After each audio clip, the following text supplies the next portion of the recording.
Meet Wendy. She's gripping the steering wheel in silence as she stopped at a red light. There's a song playing in the background on the radio, but Wendy doesn't hear it.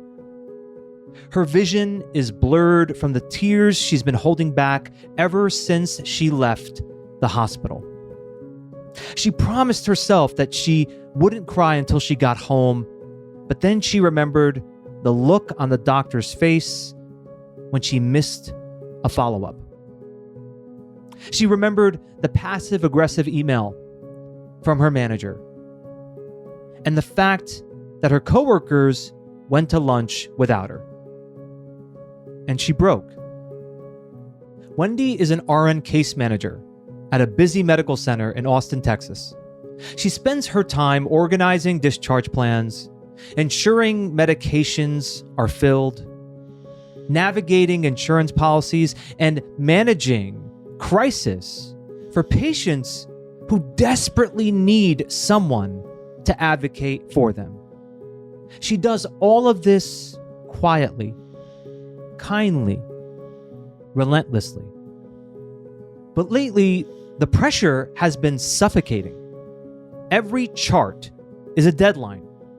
Every patient interaction is a puzzle. Every shift is an opportunity for her to be blamed for a broken system.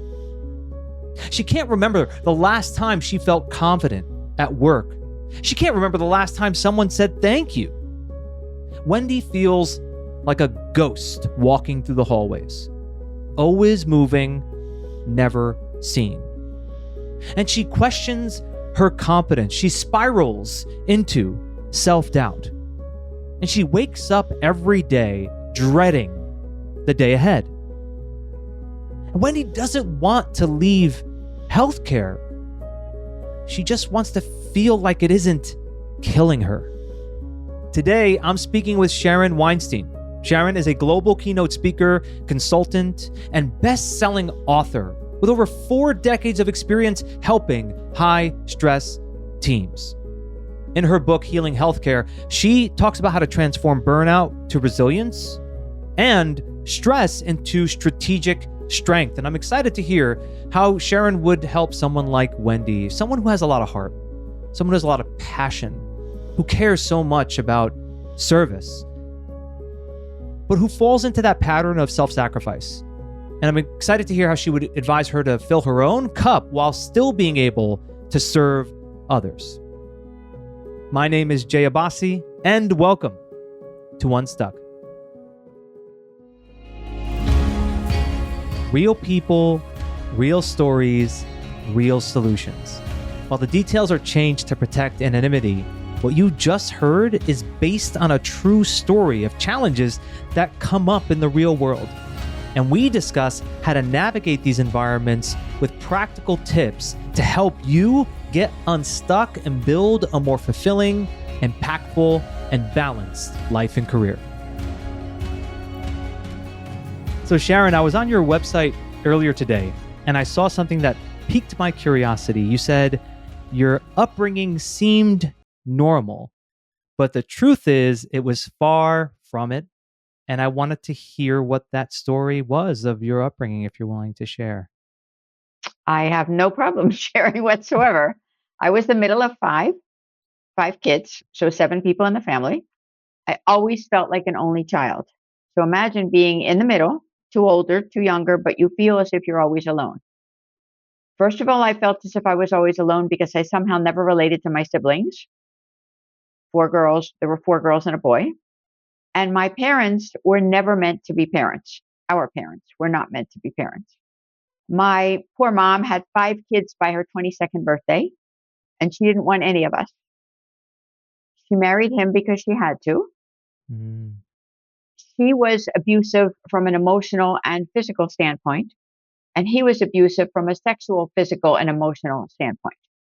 So it was not the kind of a place in which you'd ever want to grow up, nor would you ever want to place your children in that kind of an environment. It gave new meaning, in the words of my daughter, who's a clinical psychologist, to the term dysfunctional.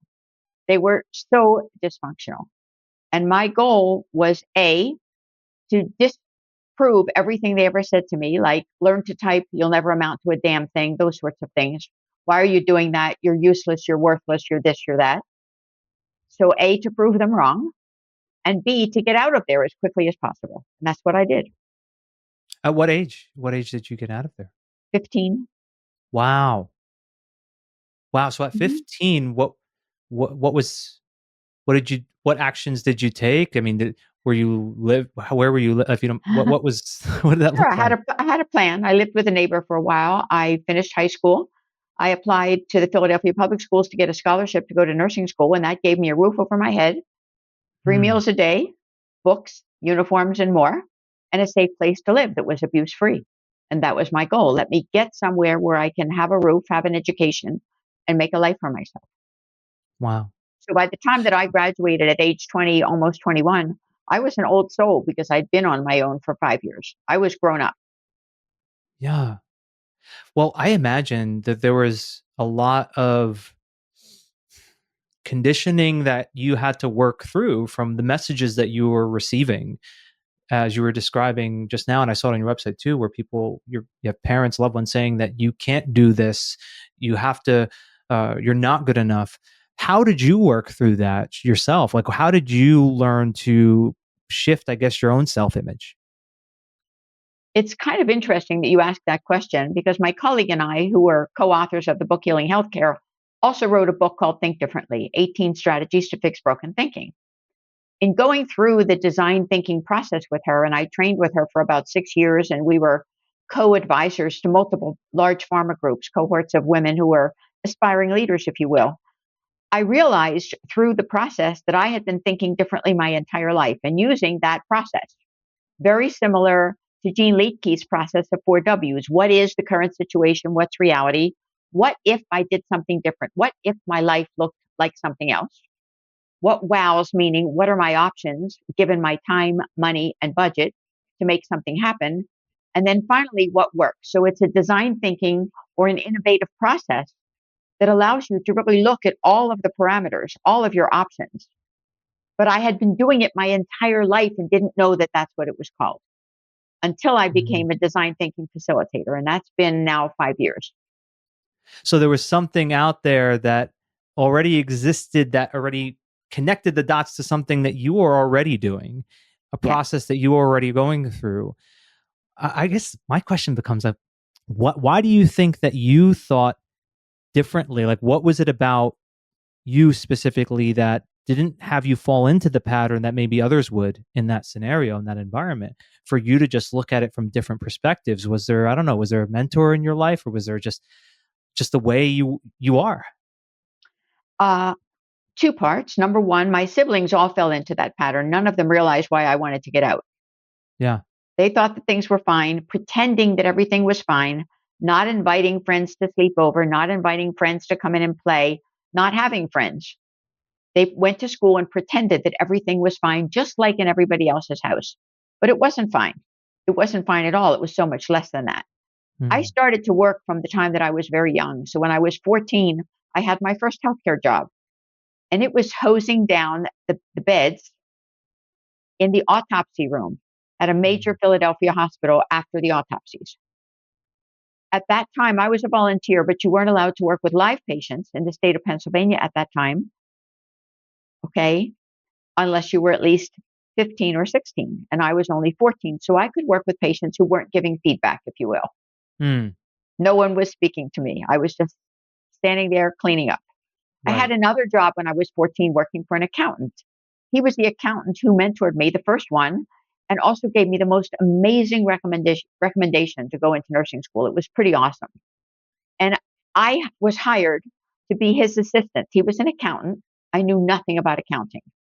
In those days, there were no computers. There was a 10-key adding machine. He put a piece of cardboard between my face and the 10-key adding machine and made me learn to use the adding machine the same way you use the typewriter. Touch type. Don't look at the keys. Pretend there's nothing there. Just move your fingers. And I got really good at it. And at that time, because there was no computer, he kept all of his receipts.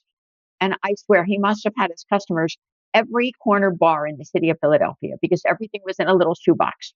And you had to go through and basically add them all up, deduct them all, and make sure that the numbers came out to zero.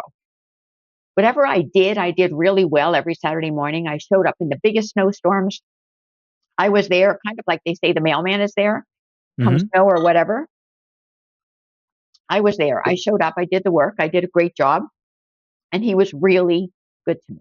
And I've had other mentors in my life. And interestingly, they've all been men. Given my upbringing, it surprises me that they have all been men who decided that they saw something special in me that could Mm. be developed, from which I could learn and grow.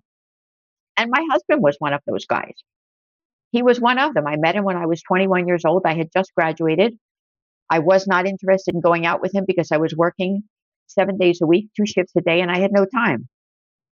But I talked to him on the phone, and he had such an amazing family. I was enamored with the relationships that they had with one another, how they liked one another. Mm. And it seemed so odd to me. They knew one another's names. In my house, my mother called all of us Harry. I'm not sure she even knew who we were. And I had no relationship with grandparents. And so when I met my husband, I went out with him a couple of times. He was late all the time, by the way. I should have known then. But I went out with him a couple of times, and I said on the fifth date, I believe it was, I'm not working Wednesday. Do you want to get married? That's Wow. bold, Very bold. because he had just come across the border. He had a green card, so it wasn't about the green card. He had come for his mom's wedding. She was Okay. a guy from Philly who she met at Grossinger's. They were staying in the area, and he thought he would hang out on the beach all summer and pick up girls and then go back to Montreal. But instead, I decided to grab him before somebody else did. He was a good one, and you don't let the good Wow. ones go away. So I asked him, and yes, we did. Got married on a Wednesday in November, what seems like Wow. millions of years ago. Yeah. Wow. That's amazing. What a story. And But okay, so then, oh, remember, I you, said I was an old soul by then. By 21, I was pretty grown up. I was much yeah. older than a 21 year old would be now. Yeah, yeah. Well, it reminds me of my fiance. I would consider her an old soul. When I met her, she was 24, and I'm older than her by a number of years. But I knew right from when I met her, she was a very mature 24-year Exactly. old. Exactly. Because of the fact that she did have to figure a lot of things out at a young age, due to the way she was raised and her upbringing. And it actually, to me, was exactly what I was looking for, and that was going to be 8 years in September, That's since great. we met. So okay, so then you're in healthcare. Okay, you're Mhm. seeing it firsthand. What were some of the things that I guess you noticed in the way things are being done that created environments where people were very prone to falling into patterns of stress? I know because you experienced it firsthand. What were some of those things that you saw within the system itself? I guess when I started out in nursing, and even when I was young and had 3 kids under 4 and worked and did all kinds of things, I never really thought about the stressors of the job or of my life. I did everything because I knew that I could, because I Mm, was proving that I could. I never really thought about the stress of the job, even though there were a lot of hours involved and a lot of on call and a lot of other things. Even as a student nurse, we were on call for surgery in the middle of the night. We had to be woken up by the supervisor and come over and scrub for 5 or 6 hours in the middle of a night. It was nothing to them. And we just did it because we could. But I think I never really thought about it as my kids were growing up until I missed a really important family event because I was working in Eastern Europe at the time and I was working 3 countries a week. And at that time, I was directing the Office of International Affairs for a large hospital alliance. And I was hired and then subcontracted to partner their hospitals with their foreign counterparts across the world. So mm, we had a number of hospitals, and I did that in Australia, Cape Verde, West Africa, New Zealand, all kinds of places, Paris, everywhere. And for the rest of my job, I worked the former Soviet Union and Central and Eastern Europe. And my job there was to help create the healthcare infrastructure from a structure that frankly did not exist and create some nursing protocols and processes that would allow nurses to not be considered middle level personnel, but to actually be considered professionals. And so I did that for about 12 years or so out of a 43-meter apartment in Moscow, Russia, working 3 countries per week from one to another to another. It wasn't unusual to take the night train from Moscow to Minsk, Belarus to meet then First Lady Hillary Clinton for a project. And then it wasn't unusual to come back and meet my delegation as well as a group that was visiting from Mount Sinai in New York, working on infection control. And I did it until I missed this one event. And that event was missed because I had chartered a plane with some obstetrical physicians from Boston to do a project in Yerevan, Armenia. I promised them that they would be back in their offices within 1 week. And so there was no scheduled aircraft. We chartered a flight. And getting there was not a problem. I only paid half of the fare because I knew enough to not pay the full fare or they might never come back to get us. So I paid the half fare. We arrived, we did our work, we were ready to go home. We went to the airport, and when we got to the airport, they said the plane could not fly. There was a problem. And of course, I said, well, what is the problem? We can fix it, right? Is it a part? Is it a crew? Is it whatever? It was contraband. Now, you have to understand that in my nursing career, I probably spent 35 years doing intravenous pharmacology, chemotherapy, blood, and anything that you could inject or infuse. So I immediately thought to drugs. Contraband, drugs, makes sense. There were no drugs. The contraband was butter and sausage, which were high-priced commodities in that country at that time. And so because of the contraband, we had to go back to the hospital, work for another couple of days, and then come back. Because, as I said, it wasn't unusual to say, well, there's no plane today, there are no people today, come back later. If you did that in the United States, people wouldn't buy it. But it gave me a tremendous appreciation for our system. And I'm probably one of the few at the airport who doesn't get upset when a plane is delayed, just because of the way in which it's managed, which is so much more acceptable. Right. So we went back and worked for a couple of days. And then finally, to get out of the country, we had to route ourselves through Ukraine, pay visitor visas, which were in effect bribes of $100 per person to walk around the corner or maybe 20 feet to get a visa stamp and then exit to the United States. But at that point, I said to myself, it was an aha moment. And I thought, wow, I will never allow this to happen again.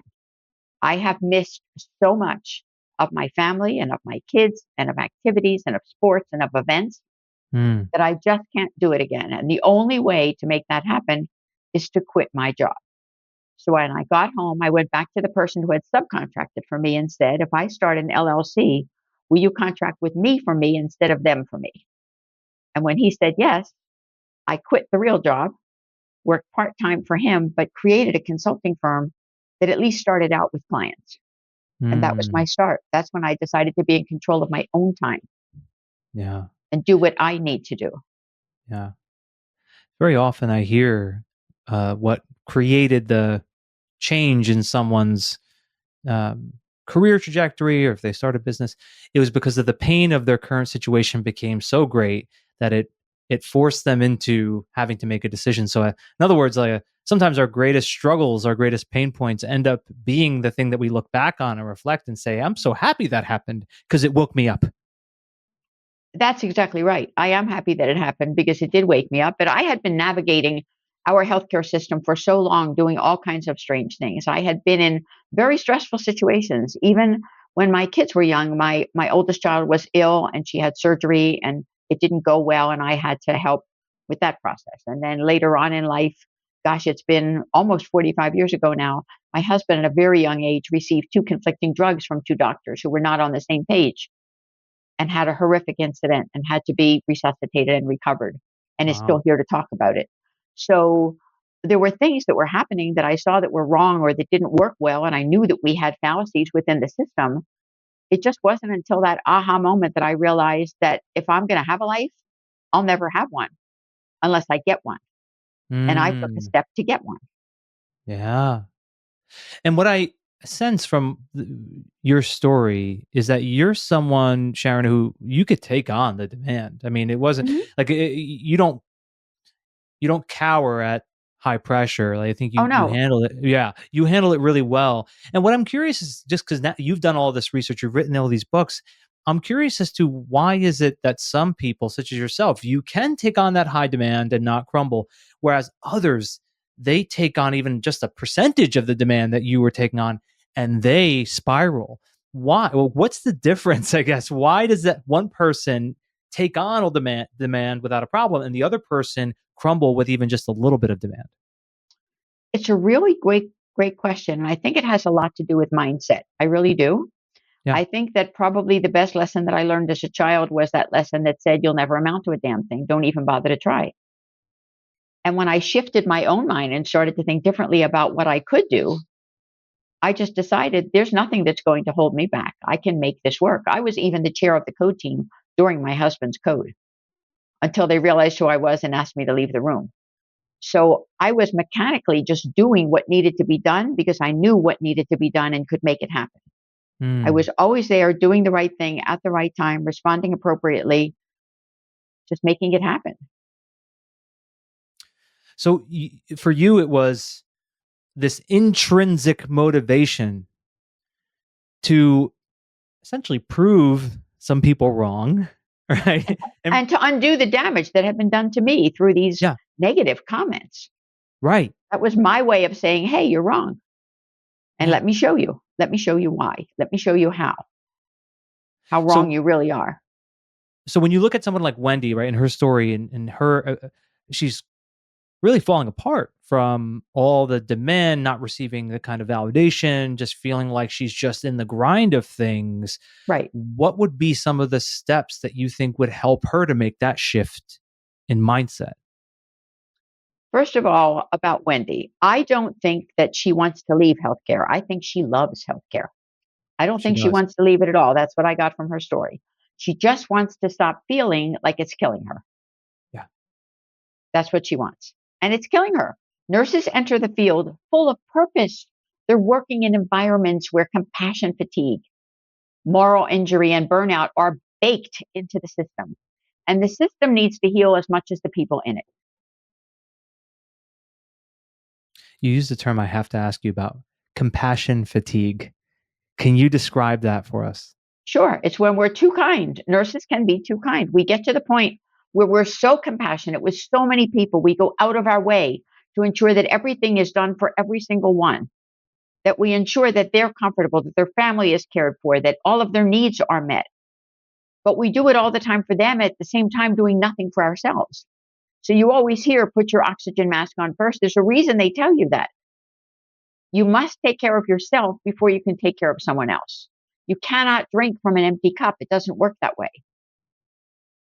That's Mm. compassion fatigue. It's when you're so burned out, so at the point of exhaustion that you can't go on anymore because you've been too compassionate for too long. And yes, there is such a thing. It's like alarm fatigue when all the alarms are going off at once. Working Yeah. in an intensive care environment where there are so many of them, bells and whistles and things that are so disturbing to the equilibrium and to your mindset that it shifts everything you're thinking. I think this is it's fascinating because while yes, I think nurses can have this environment where it's very likely that this could happen. The scenario is kind of creating it. Right. I think it applies in every field. Like I know that so many people are in that pattern of wanting to do things for everybody else that they do so at the sacrifice of themselves. And what I think is creating a lot of that, Sharon, is there's this desire to please others and the fear of them rejecting that could come into play here. I guess how much is it that? How much is it just I want to please everybody. I want everyone to be happy with me. That conditioning that could be there of wanting to be a people pleaser. Some of it is that, okay. We call it the disease to please. Yeah, it's a good way People to put have it. it. It is a Yeah, disease. You do right. so much for everyone else that you don't do anything for yourself.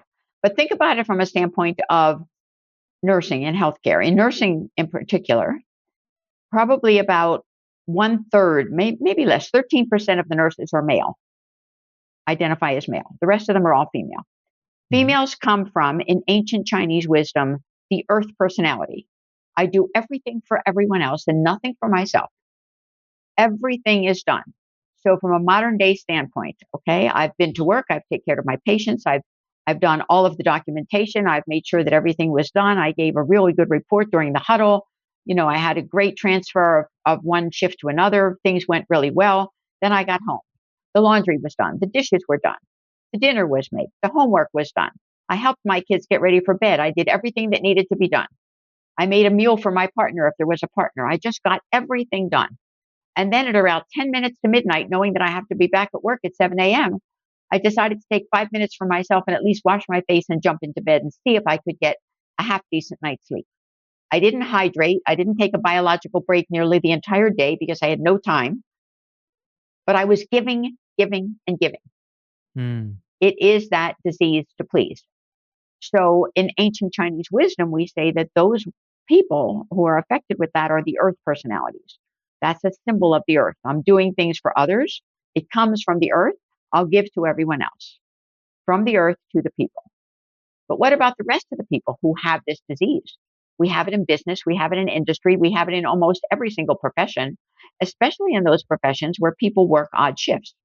24/7, 365. We all know that hospitals are not open 9 to 5 Monday through Friday. When they have well-being initiatives or what they call well-being programs, their programs are essentially 9 to 5 Monday through Friday. But people work between 5 p.m. and 9 a.m. And people work all day Saturday and Sunday, 24 hours at a time. So who takes care of those people? I'm learning now about systems, one of which has a gym. But the gym is available 24/7, 365. But not only that, they give everybody on every shift, from every classification of employee, 30 minutes of free time to go to the gym on their shift and Mm. still get paid for it, but they have time to use it. Or Mm. when I look at programs that actually have initiated healthy eating options. So, for example, one with which I'm working right now, and it's in the Mid-Atlantic area, they have a program in which they have healthy food in the cafeteria. And the cafeteria is open from 6:30 in the morning until 3 a.m. the following day. So that means that those people who come into work at 11 or at midnight or who are working 7 p.m. to 7 a.m., they have the option to go to the cafeteria up until 3 a.m. and get a custom made pizza, a home cooked meal, a custom made sandwich, something that is healthy, not energy drinks, not candy bars, not chips, but something that is going to sustain them for the rest of their shift and maybe a little bit beyond. Maybe Mm. they'll get home safely because they didn't have to worry about their mindset while they were driving because they hadn't been surviving on energy drinks and coffee. So that Right. happens to everyone. We all have a little bit of that. I don't know anyone in my lifetime, in any job I've ever had, who intentionally went out there to make lives miserable for anyone else except my mom. She was the kind of a person who, when the five of us were all crying and we hated one another, she was joyful. That made her happy. She was so ill that she didn't even understand that the joy of having five kids who really liked one another and could be playmates for one another and learn from one another was something great. She just Mm. didn't get it. And I think it was because she too had a crummy upbringing. Yeah. And what you were explaining there, for example, that gym where they create that kind of structure, I do think there's so much opportunity in many different environments for there to be systematic changes like this. I know in the healthcare system, and I know you care deeply about this to be able to make some of those systematic changes. But before I even get there, I'm curious about like the personal choices someone can make. So you were saying the disease to please, and I thought, well, what is the cure? What is the cure to that disease, right? Like what does that look like? Now, systematically there could be a cure, but what is the cure for the person? Like what is something Wendy could do differently in how she's approaching her day to day to cure that disease? Wendy's challenge is that she's staying silent. And there are times when silence is not golden. So why don't people like Wendy speak up more? Because silence feels safer. It feels safer for her to be silent. The culture punishes vulnerability. It labels it as weakness. There's a stigma associated with it. So nurses like Wendy feel fear retaliation, maybe judgment, maybe being seen as not resilient enough. Maybe they're not good enough. But I believe the most courageous thing a nurse can do is to speak up and speak out, not just for their Mm, patients, but for themselves. Say what they need. Say what's happening in their lives. There is yeah. so much stigma. Over the past month, I did a program for Mental Health Awareness Month at a series of continuing care retirement centers, and it was a mixed audience. Some were the residents who live there, and some were the staff. And so I asked them, what makes you happy today? What brought joy to your life today? What brought a smile to your face? What made you sad? And you would be surprised at the answers. And I would think that the residents, personally, I felt were more open, more willing to speak up than the staff. I thought that perhaps the staff didn't want to speak in front of the residents and let them know what was bringing them down, because maybe it was a lack of appreciation on the part of someone or something else. You don't really know what it was. So what's the first step for somebody like Wendy or one of those folks who is afraid to speak up? The first step is permission. Give yourself permission to feel, to speak, and to stop pretending that everything's fine. Because healing starts when we stop gaslighting ourselves. So it's Mm. when you walk into a room and you say to someone, "How are you?" and they say, "I'm fine." Why do they say I'm fine? Why do they say I'm fine? They say I'm fine because if they said something else, they're afraid they wouldn't have your attention, Jay. They would walk away. Yeah. You would walk away because you didn't want to listen to them because you thought, "Oh no, this is going to be another moan and groan story. I don't Right. think I can take listening to them. I've got to get as far away from them as possible." So everyone says, "Oh, I'm just fine," or "I'm okay. Things are great." And then if you Yeah. start to talk, the people really move away. They go much more quickly to get away from you and say, "Oh, I just had a page," or "Someone's calling me," or "I've got to take care of this," or "There's an emergency." They don't really want to know how you are. But Mm. people need to feel safe enough, psychologically safe enough to be able to speak up and to speak out. And in I- healthcare, that's really all about the systems and the mindsets. yeah. I really like that way of framing it, which is when somebody's asking, "How are you?" and you answer, "I'm fine." And in Wendy's case, she's He most wasn't likely fine. answering, right. She wasn't fine, and she was probably telling everyone she was fine. And it doesn't mean that you give everybody your whole story about what you're going through, but at least someone needs to hear it, right? Like at least someone Yeah. needs, right? It needs to be shared with somebody in a way that is open, that is real, that is genuine, so that she can actually work through what's coming up. I think the way you describe, never heard it said this way, gaslighting ourselves. We're gaslighting ourselves. We are. We are. We're pretending that everything is fine, but it's not really fine. So if Wendy was free enough or felt free enough to say, "Gosh, that shift was so tough. Yeah. I might just go down to employee assistance and see if I can talk to somebody about what happened." Yeah. Then the Yeah. person might say to them, "Gosh, Wendy, that's a really good idea. That's a great alternative. And you know what? If you really want to run it past me, I'd be more than happy to sit down with you over a cup of tea and listen. Why don't Yeah. we do that?" Yeah. Giving yourself permission to feel whatever it is that you feel, speaking up more. And what Wendy's going through also comes up a lot in the people I often speak with, and that is she has a lot of self doubt. Mhm. So she is not confident in, let's say, sharing an idea. Some of what you said before of what you proved wrong, which is the messaging you got from childhood of you're not good enough or whatever it is. She has that playing in her head, Sharon, right? Right, I'm not right. good enough. So, You'd be so amazed at the number of people who do. Right. So what is your recommendation for anyone, Wendy included, to be able to build up more of that confidence and work through the self-doubt? I think that we need to learn first on our own part to be intentional listeners, to be willing to listen to others and take the time to listen to them so that when it's time for the the script to flip, they'll be willing to listen to us as well. We need to feel listened to. We need to Mm, feel heard. We need to feel as if we have a voice. We also need to be in a situation that is psychologically safe with no shaming, no blaming. That's what Wendy's afraid of. mm, People are going to think she must have done something wrong. She must be inadequate. She must not be good enough because she doesn't believe she's good enough. So why should I believe she's good enough? How do you create that calm confidence that allows you to move from one thing to another and go through your day and do what you know is right and needs to be done? It is such an overwhelming challenge. And I believe that the biggest challenge that we see now in nursing, and you didn't even ask about this, but I think it's really important, is this concept of transition to practice.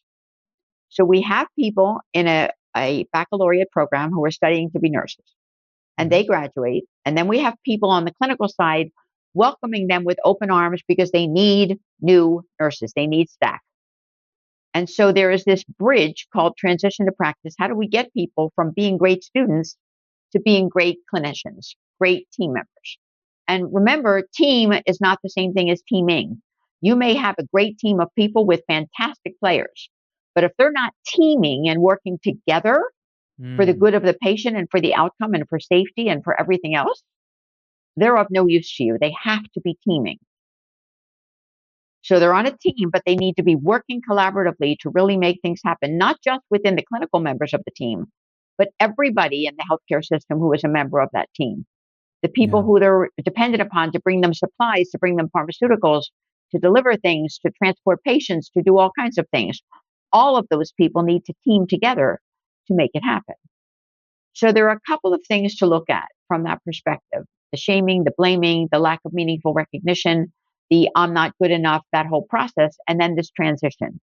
I believe, and my co author believes, by the way, that the piece that's missing is design thinking. It's thinking differently. It's teaching people how to get from that 4W process from school to practice, from Mm. here to there. How do you bridge A to B or A to C without going through B? And we believe that it is the design thinking process, and that if you incorporated that process, that curriculum, into every school of nursing in the last 6 months of their semester, what a huge transition they would make in terms of working in small groups, designing a process, following it through, making it happen, and being a part of something that gave them confidence. The confidence to speak up, to be vulnerable, to say what they're feeling, to say what they're afraid of, and then be able to move more quickly into a clinical space in which they would add value from the get go. That doesn't happen. Mm. That to us is what's missing. And with the design thinking, how does one, or what is the way in which someone practices this? Is it like, in other words, something that when you are in the situation, you bring these things to mind and you consider the questions that you alluded to before? Is it something that you encourage people to do to start their day and to journal about? Like, how does one actually put that into action, Sharon? Like to Okay. utilize design thinking? Conceptually, what you do is in this process or in this final 6 months, you form small groups of up to 6 to 8 people. Okay. Within those groups of people who are at the same stage in their careers, the same level, they all just graduated, they all just maybe completed 1 year, maybe they've been out of school for 3 months, maybe 6 months, but they're all in the same place. Not a supervisor who to whom someone else is a reporting structure, not Hmm. that sort of a situation, but at the same level. They sit down in small groups and they work for 6 months collaboratively on overcoming limiting beliefs, on learning how Mm. to embrace psychological safety, on learning how to reframe things, on learning to face what is reality, because that's the question, what is my reality? I'm going to enter this hospital and I'm going to feel like a fool because I'm not sure I know what I'm going to do. Clinically, from a clinical standpoint and a procedural standpoint, I know what to do. I know what meds go with what. I know how to do things. But I don't know if I can relate to the whole picture, to working within an environment in which there are other people involved other than the people who were in my classroom, Right, the people from human different side of it, departments. right? It is The the people human side. connection in healthcare. It is Yeah. that human side. So I don't know if I'll be able to handle that. You do that for 6 months and you do it 2 hours a month. And during that process, each person gets to bring a challenge to the table. Each person looks at their Mm. reality, comes up with a what is and what if question. And the team, this group of 6 people who are trusted in this safe environment in which you can be vulnerable and you can let loose, helps you to overcome your limiting beliefs and determine what is the next step that you should follow. So a really good example is I had someone in a group once and they were a little bit older than that, but the woman was saying something on the order of, my elderly mother really needs care. And I feel guilty every time I leave home. It's also a cultural thing. They happen to have been in Mexico. I feel guilty every time I leave home and I'm invited to go speak at a meeting globally because I have to leave her alone. How can I meet my academic requirements and complete my terminal degree and also be good to family at the same time? How can I make those two work together? So the team would then come up with ideas. And in her team, there were also people from multicultural backgrounds who had similar situations, who had Mm. experienced what she had experienced.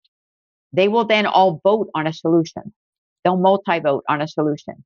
And that person will then go out and practice that solution, implement it, reframe what she's done or he's done, what they've done, implement it, follow up, work out the tweaks, wash, rinse, repeat, do it again, and then come back to that team, that group, that diagnostic support group with what the results were.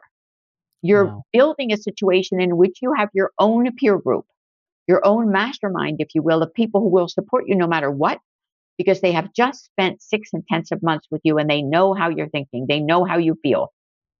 They're willing to listen and they're there for you. It's such an important process. I love. It's funny. The word mastermind was on my mind. Then you said it. I was like, it sounds like a mastermind. And Yeah, it I is like a love. mastermind. Yeah, I love the social component of this. The Hmm. social, because we are social creatures, Sharon. Like Yes, we need human connection in order to thrive.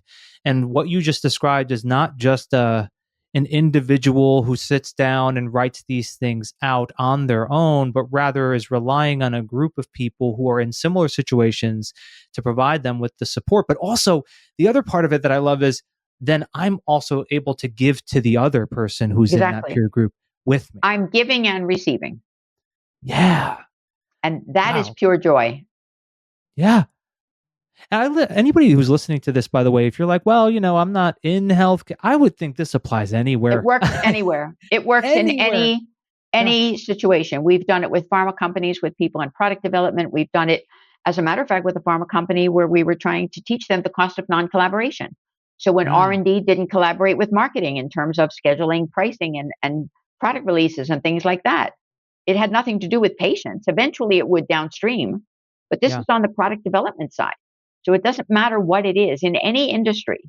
You must be able to apply the concept of design thinking, small group work that allows you to be whole, to be the best version of yourself, to understand the merits that you bring to the table, to appreciate yourself, and to go out there with that calm confidence that's going to ensure that you are successful, that you feel it internally, and Hmm. then that you allow the world to visualize that from your own intention. I It's love an it. awesome feeling. Yeah. I mean, you mentioned the questions that you ask people about, like, what brought you joy today, what made you happy. And whenever I ask people that, because oftentimes when I'm doing a talk, I'll ask, tell me about your happiest moments in life. And very rarely does someone point to a moment where they were by themselves. Right? It's Exactly. it's a shared experience where there is, as you were saying before, that giving and receiving was going on. And, Exactly. and these peer groups are offering that opportunity. And speaking of giving and receiving, I'd love to invite you to consider, if you were to have met Wendy here in the story, and let's say she was attending one of your keynotes and she listened to your talk and felt inspired by what you were sharing. And after you had a chance to get off stage, she came up to you and told you her story, what she's working through, her challenges. You listen and you acknowledge what she's experiencing. We have an opportunity to ask her a question or two to get her to think a bit differently. What would you ask her in that moment, Sharon? I would start probably with something like, Wendy, what can you control today? What boundary can you set for yourself? Knowing that strategic self advocacy is a skill and that nurses are trained to prioritize everyone else, but we have to help them prioritize themselves without feeling guilty. Yeah, I love that strategic self advocacy. I wrote that down. Okay, So that's what I it's a would. That's what I would do. I love that um, way of putting it, because it is, to be a self advocate requires you to be strategic. It requires you to be intentional. It's not going to happen on its own. Yeah, Right. you must be intentional. You Right. must be. Yeah. I Yeah. love it. I love The, it. the Well, you go ahead. the other thing for Wendy is Wendy needs to realize she's not broken. There's Yeah. nothing wrong with her. Nothing. She's perfect. She's navigating a system that has failed to honor her humanity. She's Mm. enough, just like she is, even on her hardest days. She deserves, like other people, rest, support, and space to grow. And she's not alone. There is a community out here of people just like you who see you, who hear you, and are ready to help you heal. I love it.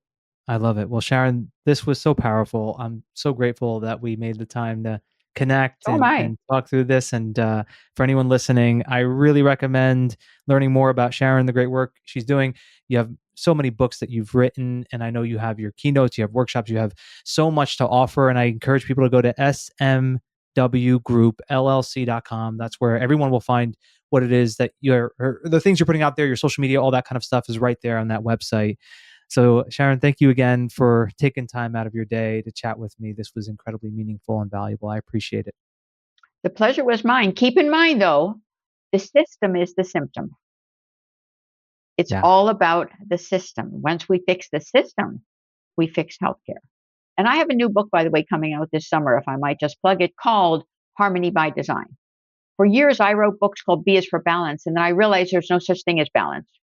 It's just not within our reach. But harmony is. And if we take a little piece of this and a little piece of that, we can, in fact, use design thinking to create a system for ourselves that works, that allows us to feel whole.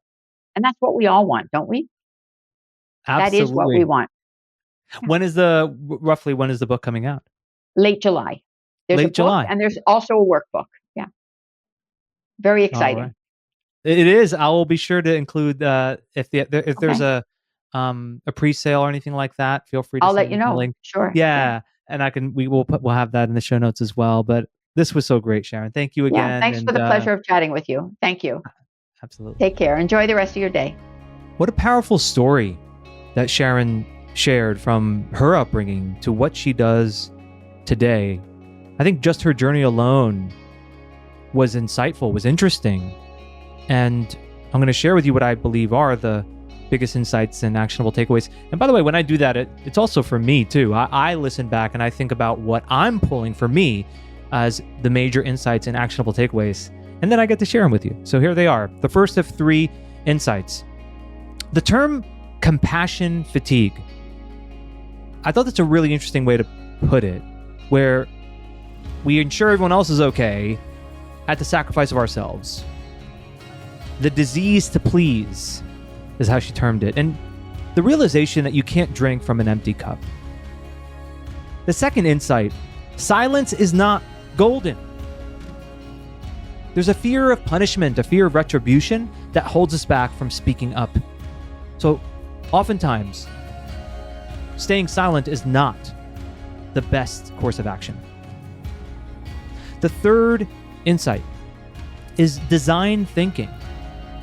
She talked about how she brings people into groups, has them discuss their limiting beliefs in a psychologically safe environment. And then she brings up the questions of what is and what if. And these are things that you can do to be able to work through your own limiting beliefs. Actionable takeaways, first of 3. 1, give yourself permission. Give yourself permission to speak up. Give yourself permission to advocate for yourself. Second, actionable takeaway, be an intentional listener. I thought that was a really interesting way to frame it. If you are an intentional listener, then you're more likely to have others who listen to you. But it can't just be only be the listener. It's, yes, proactively listen, actively listen, and then be able to then speak your mind so that others are open to listening to you. And then the third is just a practice of strategic self-advocacy. So yeah, you give yourself permission, but then you advocate for yourself. Just the way you would advocate for people you care about. You do it for them. I'm sure you do. So why not do it for yourself? Join us on Friday's episode. I'm going to do a deeper dive into the disease to please and how anyone can learn how to overcome people pleasing. I think there are a lot of people who do it who aren't even aware that they do it. I've been doing this work for years, and I see it in people.